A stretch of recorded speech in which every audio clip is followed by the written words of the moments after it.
Bien-aimés dans le Seigneur, Shalom, nous sommes heureux de nous retrouver pour la suite de notre étude biblique. Et nous avons commencé à parler de conversion. Et sur le chemin de la conversion, nous sommes en train de parler du vieil homme et de l'homme nouveau. Parce que se convertir, c'est devenir une nouvelle personne. Et lorsqu'on devient une nouvelle personne, il y a les pesanteurs de ce que nous avons été avant qui peuvent devenir un sérieux problème. Et les Écritures parlent du vieil homme, de la chair, n'est-ce pas? Et dans une plus faible mesure du corps, non pas pour dire que le corps est mauvais. Inclinons nos têtes dans la prière. Notre Dieu et notre Père, nous te rendons gloire et grâce pour la suite de notre enseignement. Nous prions, Seigneur, que tu éclaires notre esprit et notre intelligence pour que nous puissions comprendre et bien capter le message que tu nous transmets. Donne-moi, Seigneur Dieu, les mots justes, les mots de Dieu pour toucher les esprits, pour toucher les cœurs. Au nom de Jésus-Christ, Amen.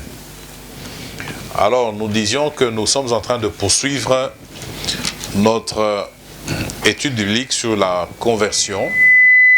Et nous sommes en train de voir ensemble d'un côté le vieil homme avec ses affres, avec toutes ses mauvaises choses, et de l'autre côté l'homme nouveau qui est appelé à se développer, qui est appelé à croître, qui est appelé à grandir, n'est-ce pas? Alors, rafraîchissons-nous la mémoire en prenant le texte de départ. 1 Thessaloniciens 1, le verset 9, n'est-ce pas? 1 Thessaloniciens 1, le verset 9. Et nous lisons ce texte. Nous aurons à lire plusieurs autres textes, mais là, nous voulons juste rafraîchir les choses dans nos cœurs, dans nos pensées. Je commence au verset 8. Non seulement en effet, la parole du Seigneur a retenti de chez vous, dans la Macédoine et dans l'Achaïe, mais votre foi en Dieu s'est fait connaître en tout lieu, de telle manière que nous n'avons pas besoin d'en parler. Car on raconte à notre sujet quel accès nous avons eu auprès de vous et comment vous vous êtes convertis à Dieu. Nous avions dit la fois passée que l'on se convertit à Dieu en abandonnant les idoles pour servir le Dieu vivant et vrai, n'est-ce pas? Lisons un texte pour ajouter Jean chapitre 1, 12 à 13. Je pense que c'est un texte que chacun connaît par cœur. Jean chapitre 1, le verset 12. Mais à tous ceux qui l'ont reçu, à ceux qui croient en son nom, elle a donné le pouvoir de devenir. C'est-à-dire qu'on ne l'était pas, on devient enfant de Dieu, lesquels sont nés non du sang, ni de la volonté de la chair, ni de la volonté de l'homme, mais de Dieu. Alors, la fois passée, nous étions en train de parler du vieil homme, n'est-ce pas? C'est l'homme sans Dieu, l'homme livré à lui-même, n'est-ce pas? Capable de faire des choses incroyablement mauvaises, étonnamment mauvaises. Le vieil homme, en nous convertissant, le vieil homme ne disparaît pas, il ne s'envole pas, comme ça, magiquement, non. Le vieil homme demeure. n'est-ce pas? C'est comme une balance. L'image que je me fais, c'est l'image d'une balance qui est penchée d'un côté, qui doit petit à petit, n'est-ce pas, être relevée, et pour que les choses soient inversées. Bon, balance, est-ce que ça serait tellement judicieux? Mais voilà, il doit y avoir un redressement qui doit s'opérer dans celui qui se convertit.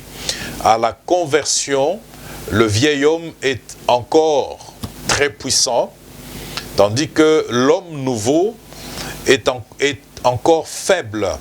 Il doit pouvoir se développer et le vieil homme doit pouvoir, n'est-ce pas, être détruit au fur et à mesure pour laisser plus d'espace à l'homme nouveau. Parce que, souvenez-vous que l'idée de Dieu, c'est de nous amener à la stature parfaite de Christ.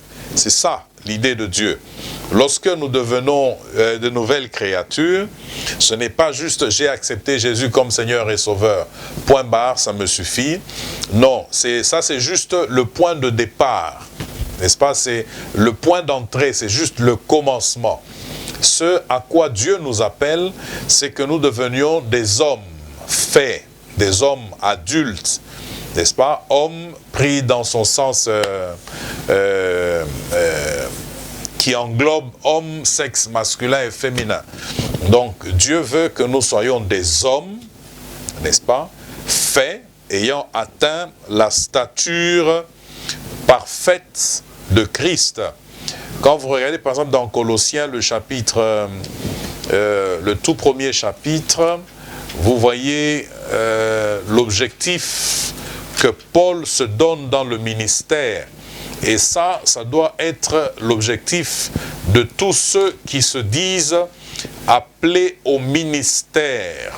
Quel est le but d'un ministère? Regardez avec moi Colossiens le chapitre 1. Je commence au verset 24. « Je me réjouis maintenant dans mes souffrances pour vous, et ce qui manque aux souffrances de Christ, je l'achève en ma chair, pour son corps qui est l'Église. » C'est d'elle, là c'est encore un sujet de réflexion que peut-être on abordera ultérieurement, beaucoup plus loin. C'est d'elle que j'ai été fait ministre selon la charge que Dieu m'a donnée auprès de vous, afin que j'annonçasse pleinement la parole de Dieu, le mystère caché de tout temps et dans tous les âges, mais révélé maintenant à ses saints, à qui Dieu a voulu faire connaître quelle est la glorieuse richesse de ce mystère parmi les païens, à savoir Christ en vous, l'espérance de la gloire. C'est lui que nous annonçons, verset 28, que nous annonçons en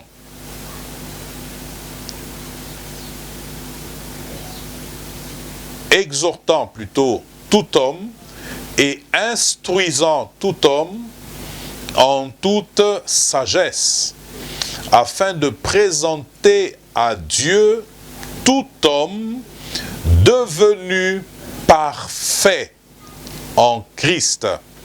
Lorsque vous êtes dans Éphésiens 4, 11, vous allez voir que l'objectif des ministères que Dieu a donnés, n'est-ce pas, les 5 ministères que Dieu a donnés, ont pour objectif le perfectionnement. Amener les enfants de Dieu à atteindre la stature parfaite de Christ. Et ça, c'est une responsabilité immense, une terrible responsabilité qu'il convient que chaque serviteur de Dieu puisse méditer tous les jours, amener les chrétiens à la stature parfaite de Christ, les amener à devenir des hommes faits, capables d'exercer aussi l'œuvre du ministère, capables de s'occuper du ministère à leur tour. Bon, voilà.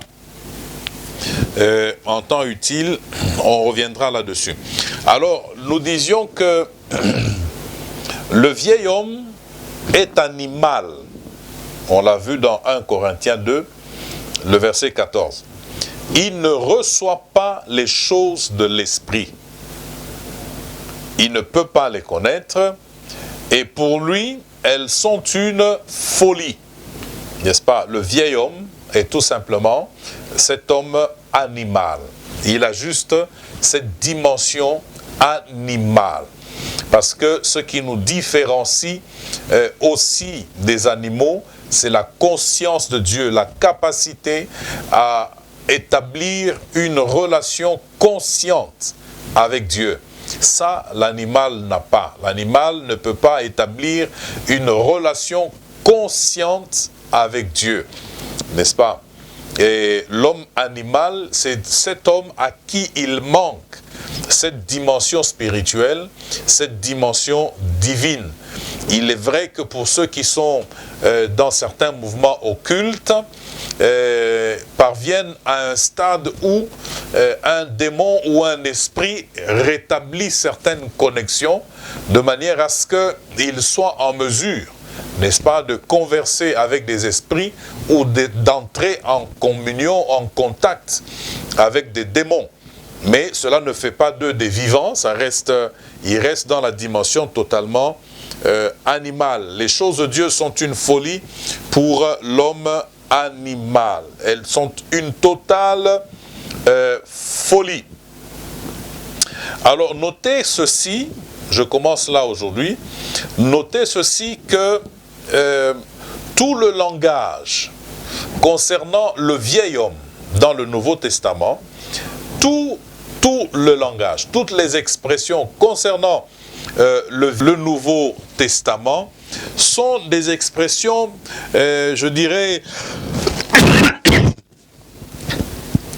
sont des expressions violentes, n'est-ce pas?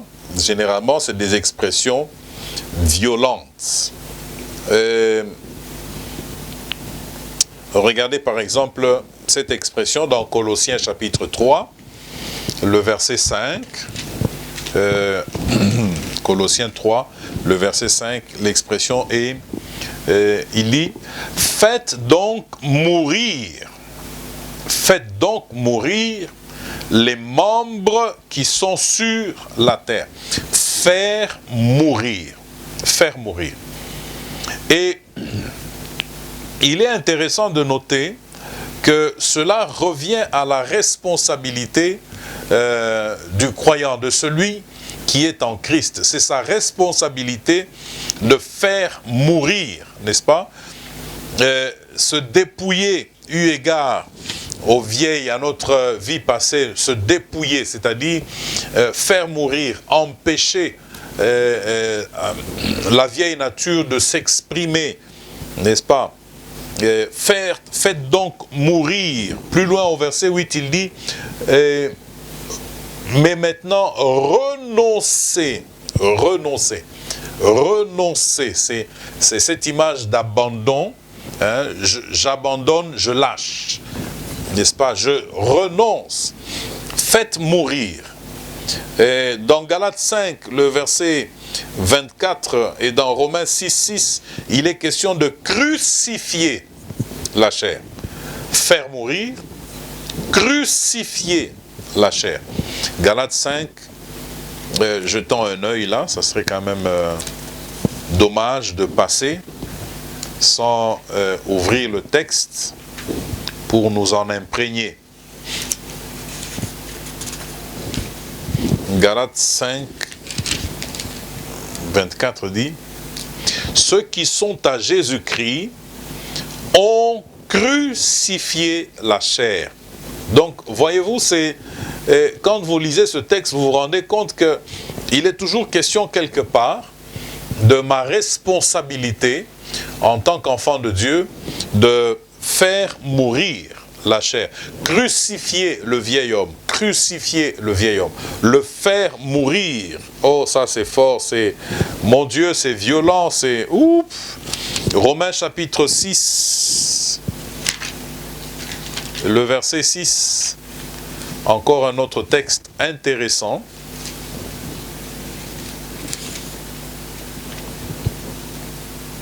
Sachant que notre vieil homme a été crucifié avec lui. Avec lui, excusez-moi, afin que le corps du péché fût détruit pour que nous ne soyons plus esclaves du péché, n'est-ce pas? Ailleurs, encore, Paul est en train de parler dans 1 Corinthiens 9, 27, il dit « Je traite durement mon corps, je traite durement mon corps, je le tiens assujetti. » Donc, il y a cette responsabilité qui incombe à tout enfant de Dieu qui veut croître spirituellement, qui veut grandir spirituellement. Il y a cette responsabilité essentielle de pouvoir faire mourir le vieil homme, crucifier le vieil homme, n'est-ce pas? Faire mourir cette vieille nature-là. Il y a des exercices importants que chaque enfant de Dieu doit pouvoir se donner sur le chemin de la spiritualité, n'est-ce pas? Il y a des exercices très importants. Je crois avoir donné une fois l'exemple de ce frère qui lui trouvait qu'il était beaucoup trop sensible aux joues des sœurs. Ça veut dire que, bon, chaque fois qu'il faisait la bise à une sœur, il avait tendance à dévier dans ses pensées. Qu'est-ce qu'il s'est dit? Je cherche le ciel. Je veux ressembler à Jésus. Je prends la décision de ne plus jamais faire une bise ou la bise à une sœur. Ça paraît extrême. Ça paraît beaucoup trop fort. Mais c'est un exemple clair, n'est-ce pas, d'une personne qui cherche à faire mourir la vieille nature. Faire mourir la chair en lui, n'est-ce pas? Donc, faire l'exercice du contrôle, par exemple, de ses yeux. Job dit, je n'aurais point arrêté mes regards sur une vierge.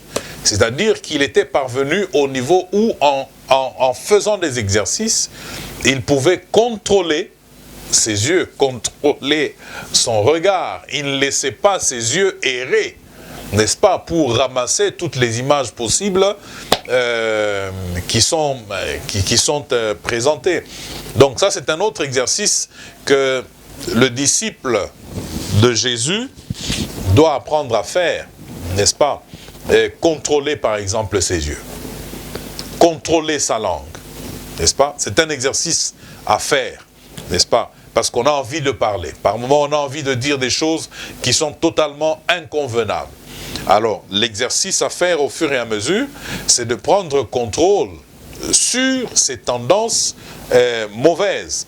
Non pas, évidemment, parce que nous en avons la capacité, la force, non. Nous nous laissons conduire par l'Esprit de Dieu et nous nous laissons aider par le Saint-Esprit.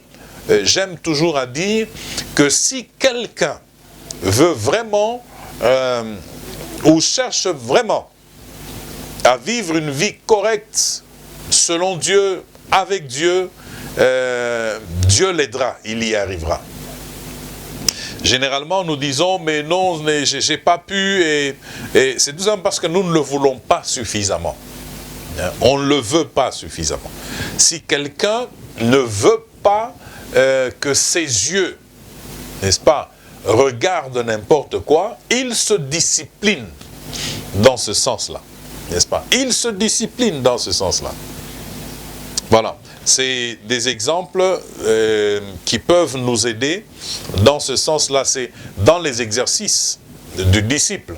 Contrôler ses yeux. Contrôler ses oreilles. Ne pas laisser attarder ses oreilles partout. Toutes les conversations, je suis là en train de suivre. Tout ce qui se raconte, mes oreilles sont en train de suivre. Non, je dois pouvoir discipliner mes oreilles. N'est-ce pas? Celui qui a le contrôle de vos oreilles, il a le contrôle sur vous. N'est-ce pas? C'est cela. La foi vient de ce que l'on entend et ce que l'on entend vient de la parole de Dieu.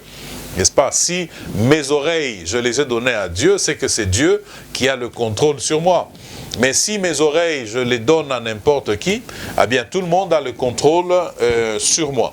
Voilà, donc il est important à ce stade-ci que nous puissions comprendre que le vieil homme reste et restera un obstacle essentiel sur le chemin de l'éternité. Si nous ne nous occupons pas du vieil homme, il est presque sûr que nous ne serons pas enlevés. Si l'on ne s'occupe pas du vieil homme, parce que Galates 5 que nous avons lu tout à l'heure, le verset 24 dit que ceux qui sont à Christ, ils ont crucifié la chair, n'est-ce pas? Ailleurs, il y a un verset que j'avais donné la fois passée, où il est clair, n'est-ce pas, que celui qui est encore en train de nourrir le vieil homme, eh bien, il est presque sûr qu'il n'ira pas au ciel, n'est-ce pas?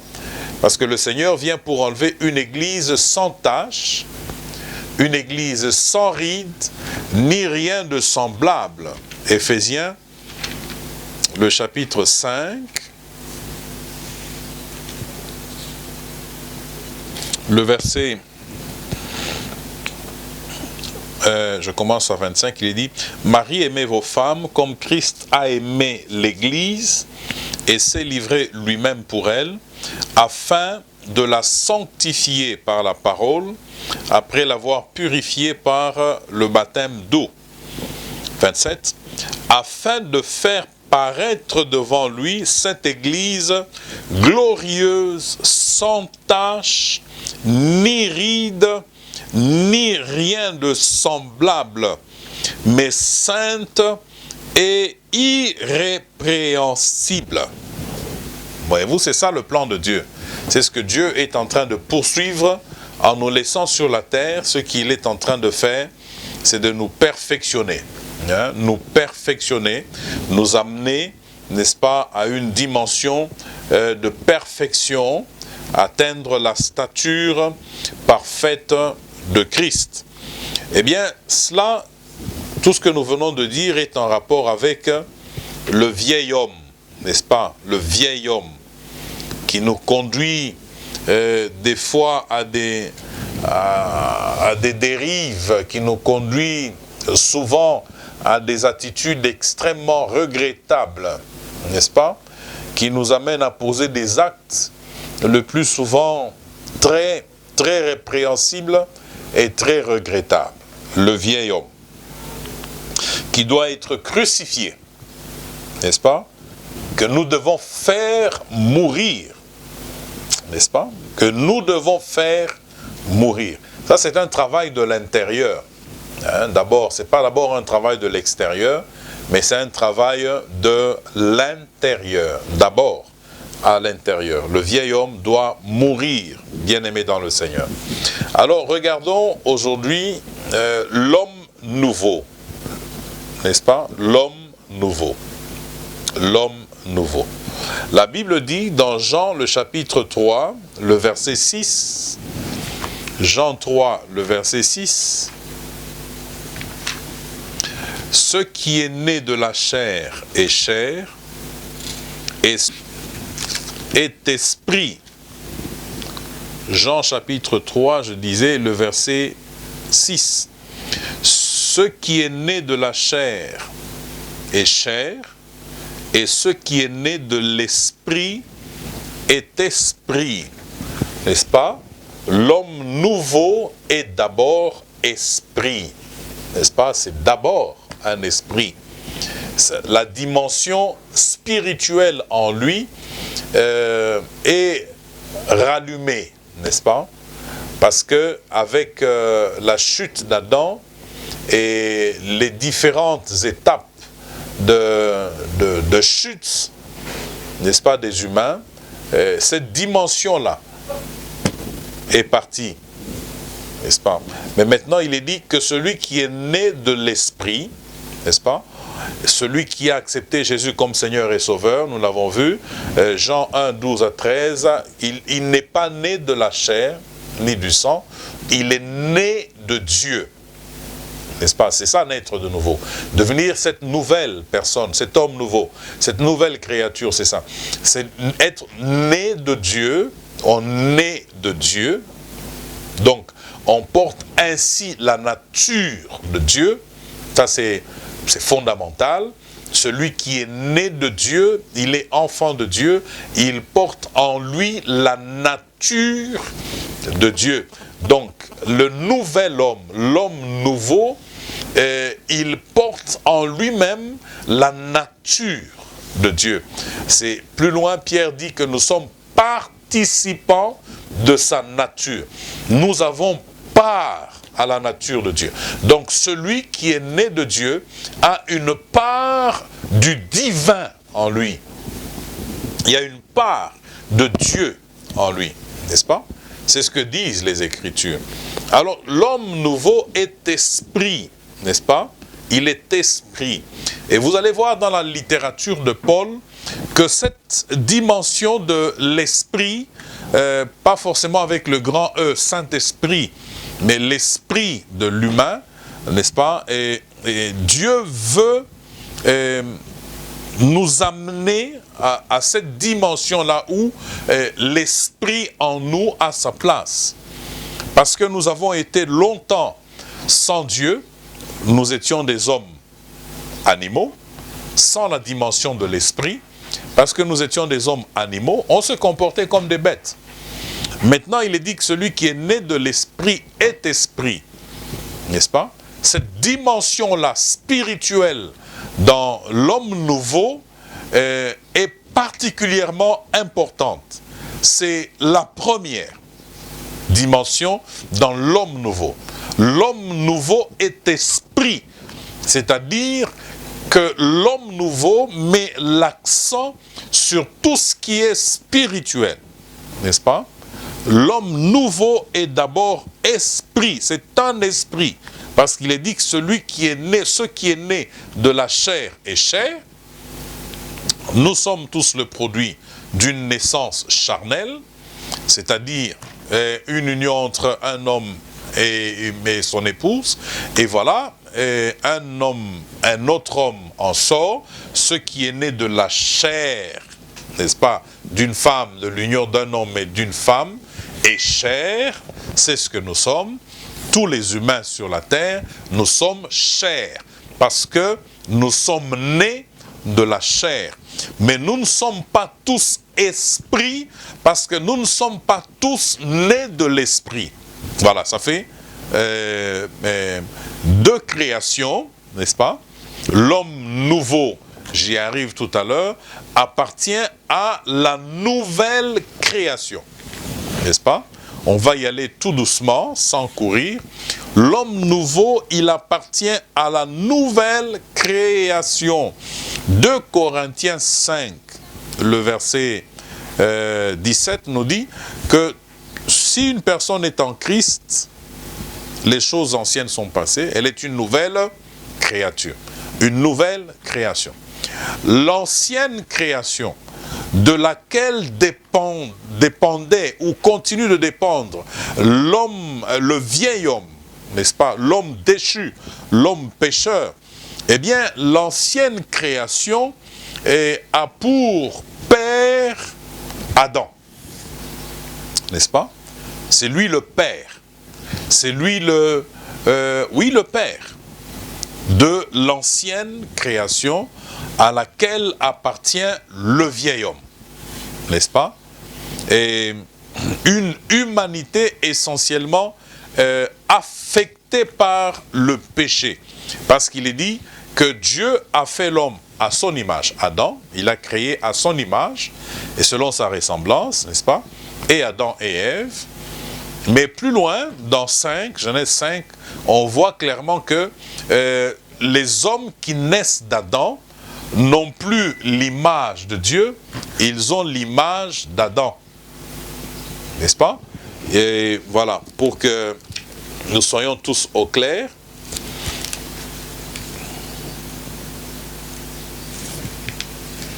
Genèse, le chapitre 5.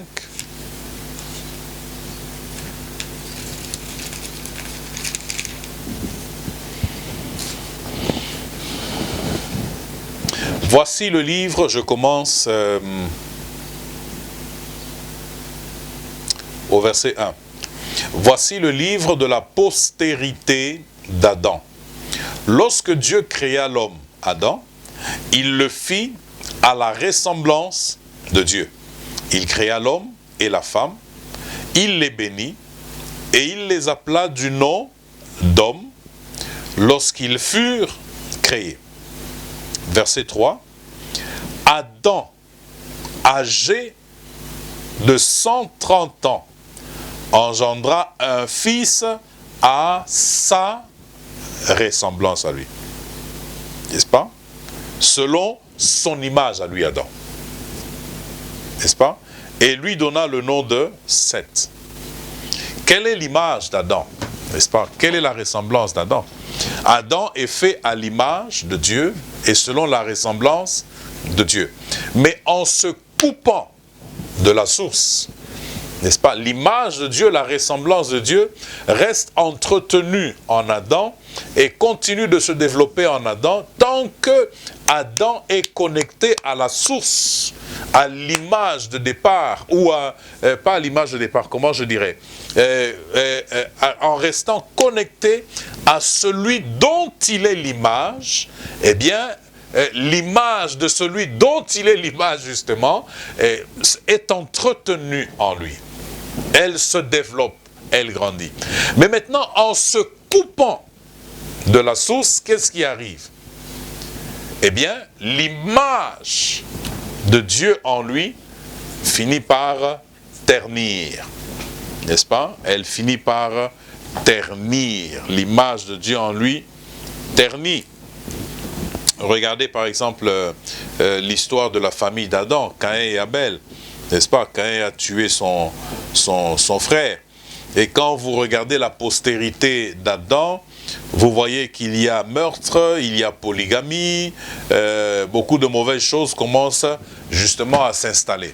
Donc l'homme n'est plus à l'image de Dieu, l'homme est à l'image d'Adam, n'est-ce pas, qui est corrompu. C'est ce que Paul est en train de faire remarquer quand vous regardez Romains 4, Romains 5, hein, où vous voyez clairement que même ceux-là qui n'avaient pas péché du péché d'Adam, eh bien se retrouvent tous pris dans le péché. Si vous comprenez cela? Même ceux-là qui n'avaient pas péché du péché d'Adam, eh bien ils sont tous pris là-dedans. Tous, Romains 3, 23 dit, car tous ont péché et sont privés de la gloire de Dieu. Tous ont péché et sont privés de la gloire de Dieu. C'est pourquoi je suis dans 5, comme par un seul homme, le péché est entré dans le monde, et par le péché, la mort, et qu'ainsi la mort s'est étendue sur tous les hommes, parce que tous ont péché. N'est-ce pas? Regardez le verset 14. Cependant, la mort a régné depuis Adam jusqu'à Moïse, même sur ceux qui n'avaient pas péché par une transgression semblable à celle d'Adam. Lequel donc Adam est une figure, ou est la figure de celui qui devait venir. Mais il n'en est pas du don gratuit comme de l'offense, car si par l'offense d'un seul, n'est-ce pas, il en est beaucoup qui sont morts, à plus forte raison, la grâce de Dieu et le don de la grâce venant d'un seul homme, Jésus-Christ, ont-ils été abondamment répandus sur beaucoup. Et vous pouvez lire le reste à la maison, et ça serait vraiment intéressant. Bon, voilà, le vieil homme appartient donc à l'ancienne création. Parce que 2 Corinthiens 5 dit, si quelqu'un est en Christ, il est une nouvelle créature. Il est une nouvelle créature. Donc, il y avait l'ancienne créature. Ce que j'étais avant d'être en Christ, c'est l'ancienne créature. Et cette ancienne créature découle de qui? Découle d'Adam, dont l'image de Dieu en lui avait été pervertie, détruite par son péché. Donc nous avons été engendrés par Adam, n'est-ce pas? Nous étions tous dans les reins d'Adam. Lorsqu'il était en train de pécher, nous étions tous en Adam. Et lorsque nous sortons, nous sommes tous pécheurs d'une manière ou d'une autre. Nous naissons tous d'une manière ou d'une autre avec cette vieille nature, cette nature pécheresse-là. C'est ça la vieille nature. On dit qu'elle est vieille par rapport à l'homme nouveau, par rapport au temps où je me convertis. Parce que nous sommes tous issus d'Adam, nous portons donc tous en nous-mêmes les traces du péché. N'est-ce pas? Chacun à sa manière. Chacun selon le milieu culturel duquel il est issu. N'est-ce pas? Il y a certaines déviations qui sont le propre d'une telle ethnie, par exemple. Il y a telle déviation qui est le propre d'une telle, d'un tel groupe social, et ainsi de suite. Et comme tous nous sommes descendants d'Adam, n'est-ce pas? Passant par, n'est-ce pas, tous ces canaux qui, au fur et à mesure de l'histoire humaine, sont en train de se corrompre de plus en plus, n'est-ce pas? De plus en plus. Nous sommes donc tous ensemble porteurs de cette vieille nature, n'est-ce pas? On peut la voir s'étaler et se manifester dans toute sa corruption aujourd'hui encore, n'est-ce pas? Satan s'approchant de... je sais que ça va peut-être être un peu trop pour beaucoup, mais c'est la parole de Dieu. Satan s'approchant d'Ève, qu'est-ce qu'elle lui dit? Mangez, et vous deviendrez comment? Vous deviendrez comme Dieu pour la connaissance du bien et du mal. Au fond, ce que Satan était en train d'offrir à l'homme, c'était la possibilité de décider de lui-même et pour lui-même de ce qui est bien ou de ce qui est mal. En faisant cela, l'homme en réalité détrônait Dieu de sa vie. Parce que ça, c'était le rôle de Dieu. Pouvoir dire à l'homme, écoute, ça c'est pas bien, tu ne fais pas. Ça c'est bien, fais. N'est-ce pas? Mais l'homme a voulu, poussé par Satan, n'est-ce pas, s'arroger ce droit de décider de lui-même et pour lui-même ce qui est bien et ce qui est mal. N'est-ce pas? Vous avez aujourd'hui quelqu'un qui naît, manifestement, il est né, c'est un homme, et puis à un moment donné, il dit non, j'ai découvert que je ne suis pas un homme. Allez, il veut corriger Dieu. Non, on ne corrige pas Dieu. N'est-ce pas? On ne corrige pas Dieu. Il y a beaucoup de choses que nous faisons aujourd'hui au nom de la modernité qui sont en réalité des abominations, des aberrations de la nature, des choses qui ne pouvaient pas être faites. Pourquoi? Parce que tout simplement, nous appartenons à cette ancienne, cette vieille création dont Adam est le père, dont Adam est le chef. Et tous ensemble, nous sommes là-dedans. Par lui, la mort est entrée. Le péché sont entrés, n'est-ce pas, dans le genre humain. Par lui, le péché est entré, n'est-ce pas?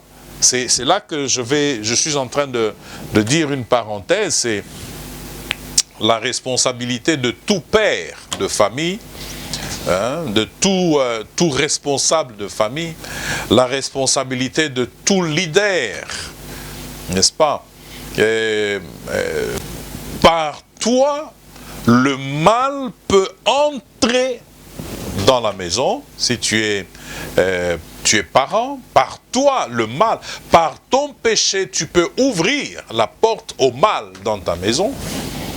De la même manière pour celui qui est leader, par ce que tu fais, tu peux attirer, n'est-ce pas, le mal dans ta maison. Mais gloire soit rendue à Dieu, nous avons étudié ensemble la repentance, nous en avons parlé longuement. Donc le vieil homme, il appartient donc à cette création déchue, n'est-ce pas? Il appartient à cette création déchue.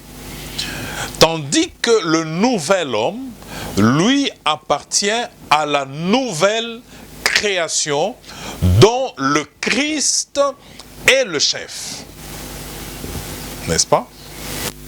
L'homme nouveau appartient à la nouvelle création dont le Christ est le chef. N'est-ce pas?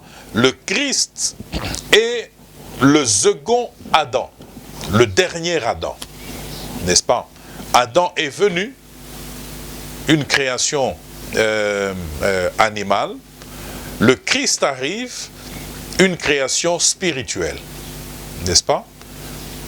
Adam, famille naturelle, famille animale.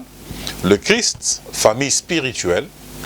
N'est-ce pas? C'est là qu'il est dit dans Jean 3, 6 que nous avons lu, que l'homme nouveau, il est esprit.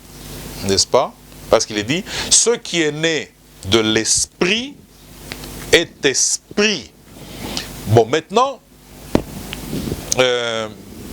arrêtons-nous un peu là. Celui qui est né de l'esprit est esprit. Il doit d'abord commencer par prendre conscience de cette réalité-là. Ça, c'est la première des choses.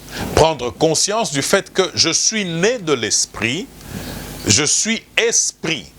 Parce que je suis d'abord esprit, eh bien, je dois pouvoir rassembler ou bien aller dans le sens de ma nouvelle nature.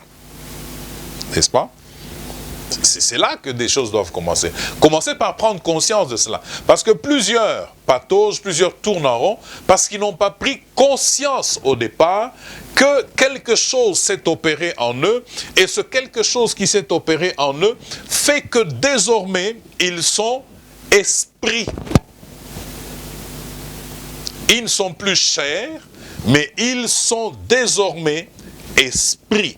Parce qu'il est écrit, ce qui est né de la chair est chair, et ce qui est né de l'esprit est esprit. L'esprit, c'est l'homme intérieur, dont l'apôtre Paul parle dans sa littérature. L'homme intérieur, l'homme nouveau, n'est-ce pas? Qui se nourrit essentiellement de la parole de Dieu. On y arrivera en temps utile. Alors cet homme nouveau, cette nouvelle vie qui entre en moi, paf, elle doit se développer.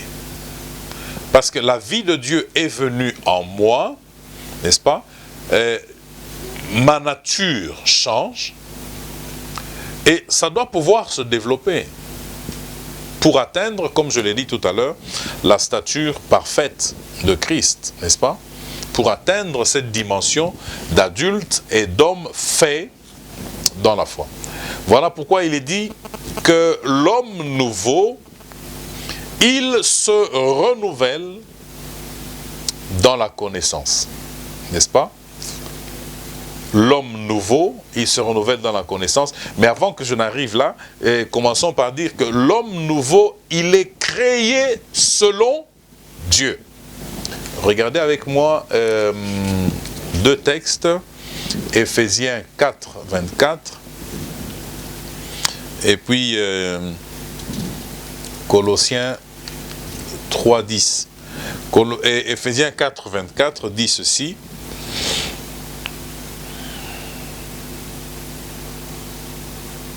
Je commence au verset 17. Voici donc ce que je dis et ce que je déclare dans le Seigneur. C'est que vous ne devez plus marcher comme les païens qui marchent selon la vanité de leurs pensées. Bon, notez que on parle de vieil homme et de l'homme nouveau, c'est par rapport à la personne qui a accepté Jésus comme Seigneur et Sauveur. Nous sommes là en train de parler de la conversion. Pour celui qui n'est pas en Christ, on ne parle pas du vieil homme, on l'appelle tout simplement païen, comme on le lit ici. 18, ils ont l'intelligence obscurcie. Ils sont étrangers à la vie de Dieu à cause de l'ignorance qui est en eux, à cause de l'endurcissement de leur cœur. N'est-ce pas? C'est ça, le païen, il est comme ça, ignorant, endurci. Ayant perdu tout sentiment, ils se sont livrés à la dissolution pour commettre toute espèce d'impureté jointe à la cupidité. 20. Mais vous, ce n'est pas ainsi que vous avez appris Christ. Si du moins vous l'avez entendu, et si conformément à la vérité qui est en Jésus, c'est en lui que vous avez été instruits à vous dépouiller. Eu égard à votre vie passée, du vieil homme qui se corrompt par les convoitises trompeuses. On l'a vu la fois passée. Où suis-je là déjà? 23. À être renouvelé dans l'esprit de votre intelligence. 24. Et à revêtir l'homme nouveau, créé selon Dieu, dans une justice et une sainteté que produit la vérité. N'est-ce pas? L'homme nouveau, il est créé selon Dieu. N'est-ce pas? Donc, c'est la fameuse image qu'Adam a perdue. N'est-ce pas? Qui revient dans l'homme nouveau de façon différente. Parce que l'homme nouveau, il est créé selon Dieu. C'est-à-dire que l'homme nouveau récupère la ressemblance. L'image et la ressemblance, n'est-ce pas, à Dieu qu'Adam a perdu. Je disais Colossiens 3,10. Et ayant revêtu l'homme nouveau, qui se renouvelle dans la connaissance selon l'image de celui qui l'a créé. N'est-ce pas? Adam s'est coupé de la source. N'est-ce pas? Il s'est coupé de la source. En se coupant de la source, l'image de la source qu'il portait se désagrège, se détruit.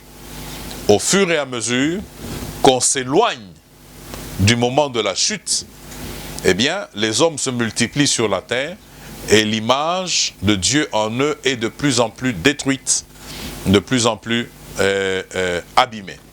N'est-ce pas? Maintenant, en Christ, nous sommes une nouvelle créature. Le Christ lui-même étant en nous, n'est-ce pas? Cette image est restaurée et remodelée et repositionnée en nous. Regardez ce qui est dit de Jésus. Hébreux, le chapitre...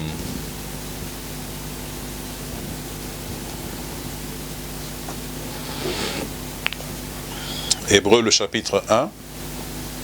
Après avoir autrefois, à plusieurs reprises et de plusieurs manières, parlé à nos pères par les prophètes, Dieu, dans ces derniers temps, nous a parlé par le Fils, qu'il a établi héritier de toutes choses, par lequel il a aussi créé le monde.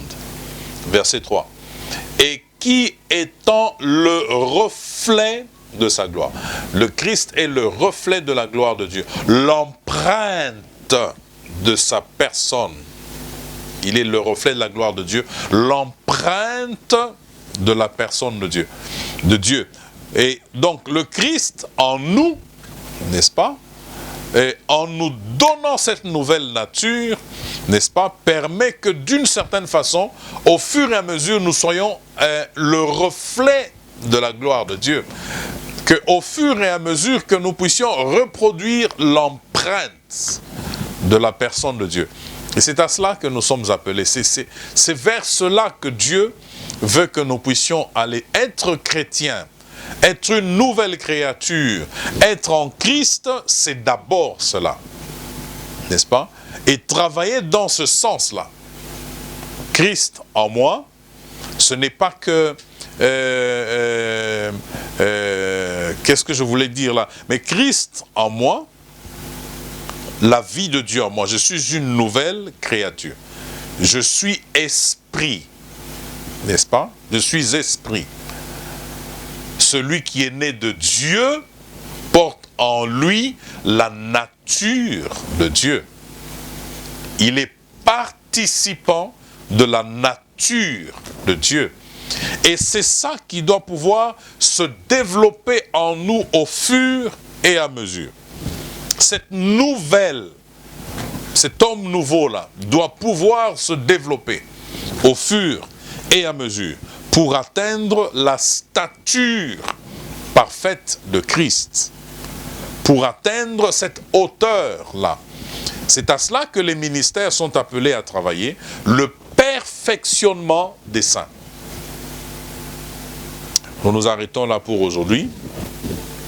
Il y a beaucoup de choses à méditer que vous avez entendues. Prenez le temps de méditer, prenez le temps de relire, prenez le temps de prier. Inclinons nos têtes dans la prière. Père de gloire, merci pour la parole que nous avons écoutée. Je prie au nom de Jésus que tu la bénisses dans nos cœurs, qu'elle soit source d'édification, qu'elle soit source de croissance, qu'elle soit source, ô Dieu, de maturité. Ne permets pas, Seigneur Dieu, à l'ennemi de déformer ce que nous avons entendu, mais fais en sorte que ta parole, ô Dieu, parvienne, Seigneur Dieu de gloire, au récepteur et qu'elle change nos pensées, qu'elle change nos façons de voir, nos façons de faire. Touche celui qui est malade, donne la paix à celui qui manque de paix, fortifie le faible, relève celui qui est tombé. Seigneur, pourvois aux besoins de ceux qui manquent, au nom de Jésus-Christ. Amen.